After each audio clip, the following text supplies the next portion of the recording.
Hello again everybody, and welcome to another edition of On the Range. In this edition we're flying the A-10A Warthog in the Flaming Cliffs 3 module to DCS World, and we're going to be employing AGM-65 Maverick air-to-ground guided munitions onto targets on a bombing range in front of us and off to the right. So as I get airborne here and start to enter the target area, we'll go over some general cockpit controls and discuss a little bit about the AGM-65 Maverick. So as you can see, my HUD is still in the navigation master mode, so I need to put that into air to ground. And I'll do that by depressing the 7 key. And by default, I have Mark 82s pulled up, so I need to cycle through my weapons until I have the ones that I wish to employ called up. And I do that by using the D key. So one depress the D key brings up my first AGM-65, another depression brings up the second one. I can depress it again to bring up CVU-87s, again for Mark 82s, and again I'm back to my first AGM-65 Maverick. Now for this mission I have two versions of the Maverick called up. Right now, over on Station 3, the one that I have selected currently, I have an AGM-65K model. Now that model of Maverick has a charge coupled device camera, so it's basically a daylight type camera, and daylight and moderate low light type camera, similar to what you would find in a modern like a DSLR or even the camera in your cell phone. On my right wing on Station 9 I have an AGM-65D, and that has an infrared type camera suitable for nighttime. It's going to look for heat signatures coming off of targets. That's very useful for nighttime attacks, and you get a little bit better zoom out of that seeker if I'm not terribly mistaken. And it's very useful for, especially since we don't have a targeting pod on the A model A10, it can be useful for identification of targets from a long range. Now there are a lot of controls that go into using the AGM-65, and since I do have like a non-standard setup here, let me just kind of briefly talk through the default controls. And let me pause the simulation real quick, and we'll go in and adjust these so you can see how you do this. So I go to Adjust Controls, I have A-10A selected, and for basic control of slowing the AGM-65 around, locking and unlocking a target, etc., I want to go to Sensors. This brings up the controls that I'll be using to basically point the AGM-65 in the direction that I want it to point at. So I have target designator down, left, center, and up. By default, that's period, comma, backslash, forward slash, I always get the two confused, one of the slash keys, and semicolon. That's used to slew the camera left, right, up, and down. If I wanted to return it to center, that by default would be right control I. If I wanted to lock onto a target, I would press enter. And if I wanted to undesignate and unlock a target, by default that would be the back key. But as you can see, I have it mapped to buttons that I'm used to using on my HOTAS, my throttle and joystick. And I also have the capability to zoom the display in using the narrow field of view on the AGM-65, and to zoom out using the wide field of view. By default, that is equal and minus, and I have that mapped to buttons on my HOTAS throttle. So those are the default key commands. Then you'll just hear me saying slew, lock, and narrow and wide field of view, and that's what I'm referring to. So back in the simulation, basic controls, I'm going to slew the seeker down, and you can see that I have a caret in the HUD. As I slew it up, the caret goes up. As I slew down, it goes down. Slew right, slew left, and that's a good HUD indication of where my AGM-65 seeker is pointing. And the video display itself on the right side of my main console shows me exactly what the sensor is seeing. Right now it's in the wide field of view, and what you want to do is generally use wide field of view to get a good look at the target area. And then once you see something that looks interesting, like this group of army right here, I can go to narrow field of view, zoom in, and now I have a better look and I can start picking out individual targets. Now, if I want to lock onto one of these, I use the target lock command that we just saw in the keyboard interface. It ground stabilizes, and then I can slew the cursor further to lock onto a target. Okay, at that point I am ready to fire, but let's back around and go through a little bit more detail on some of the constraints, some of the things that you want to look out for as you're coming into a target to make sure that you're actually going to hit what you think you're going to hit. So coming back off the target, one useful thing about the AGM-65 is that if you designate a target and then you turn out of the area, it will keep that target more or less locked up for you until you get, a very long ways away. And I'm talking strictly the A model A-10 Flaming Cliffs 3 simulation in this case. So right now it's still got that target designated. If I wanted to undesignate the target, which I'll do right now, I can just center back up the carrot, and everything slews back to the bore sight position with the carrot at the top of the HUD and the sensor looking forward. And then go ahead and take it out of the narrow field of view and put it back into wide field of view so that we can come back around and do another basic search for a target. Okay, so let's come back around. Now the altitude that you employ from, it can be anywhere from low level, say no less than 300 feet, all the way up to, just as high as you want to go. Talking, usually about 14 to 20,000 feet for a medium altitude delivery. And I really haven't, in the A-10, that's generally speaking, if you're employing from a higher altitude, generally 14 to 20,000 is what you're going to be looking at as a max.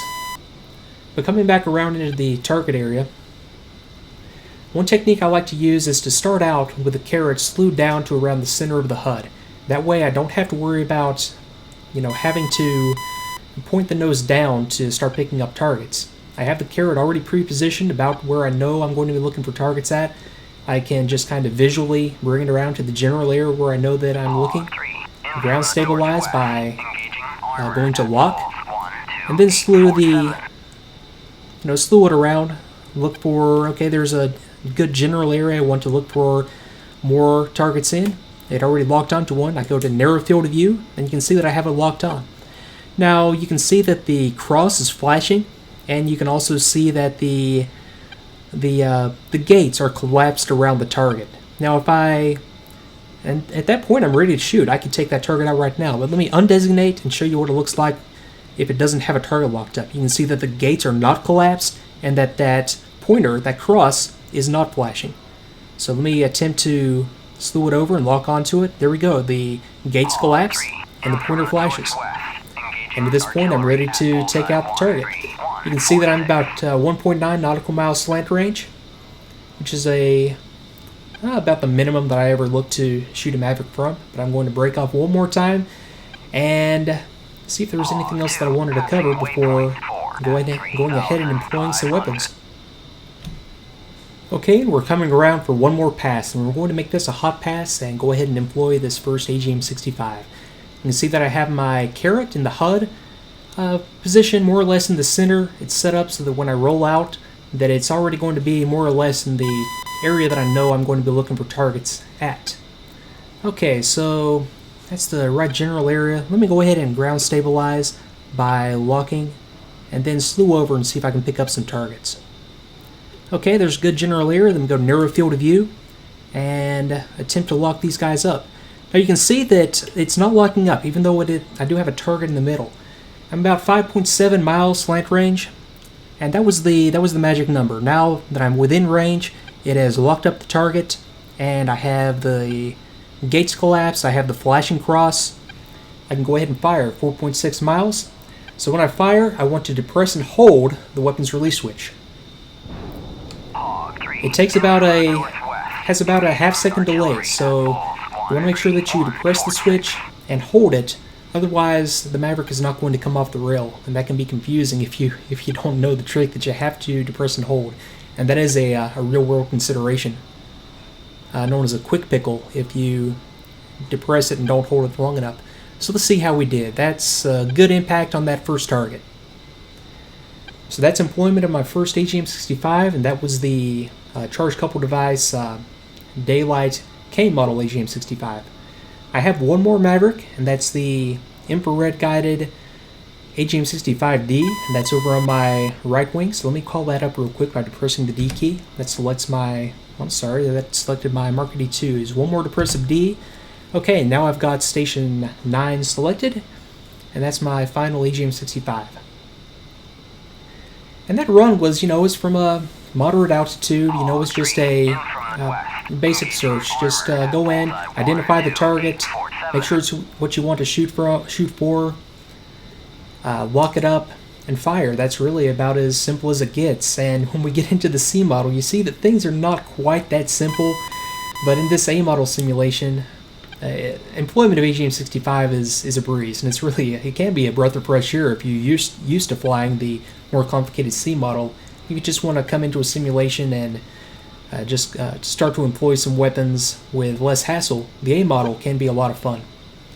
So this time around, I'm going to do it from a more, I guess, tactically savvy way of doing it. I'm going to come in low level and do a quick pop-up, type delivery, and then go back down to low level. So running into the basic target area at low level, so I need to time it so that I'm popping up and giving myself enough time to search for and lock on to a target. Okay, so coming into the area, and I'm about, 8.5 miles out of the target area. At about 6 miles, I'll pop up, see if I can pick something up real quick. So let me set up my carrot, have it centered up in the HUD, and you can see that I have that infrared image displayed on my screen. Okay, so let's go ahead and pop up, unmask, and see what we can pick up. Let me slew my camera down and start scanning the area for targets. Okay, that looks promising. Actually, let's go ahead and finish up this set. So lock. Okay, I've already got something locked up. I'm going to go nearer field of view, confirm that's what I want to take out. Okay, it looks good. 4.2 nautical miles. The range gate's collapsed. Symbol is flashing. Hold the pickle. Weapon away. And let me come back down and go back down low level and use the terrain to mask me and keep out of any threat envelopes. Okay, so let's see how this does. Okay, somebody's taking fire. One of the other A-10 units hitting targets in the area, and okay, impact. Good hit. I stayed relatively undercover. I ended up above 500 feet. You could push it lower if you wanted to. And the great thing is that the Maverick is a fire and forget weapon. So as soon as you release the weapon, you don't have to look at the target like I just did. If I was really worried about getting shot up, I would have just been totally low level, jinking around. I wouldn't worry about it until later on down the road, checking the cockpit footage, or, if I was back in the area later to worry about any kind of a bomb damage assessment. So you don't have to do anything after the Maverick is released. So folks, those were 2 basic runs with AGM-65 Maverick showing the functionality, the basic functionality in the A-10A Warthog Flaming Cliffs 3 simulation. At some point, I'm sure once I get to the C model, that's going to be a 5 or 6 video series showing all of the different ways and all the interaction that you get. But hopefully you found this useful. If you did enjoy the video, hey, consider subscribing to the channel and leaving a like or leaving a comment in the comment section below. It really does help out a lot. So thanks again, and I'll see you next time.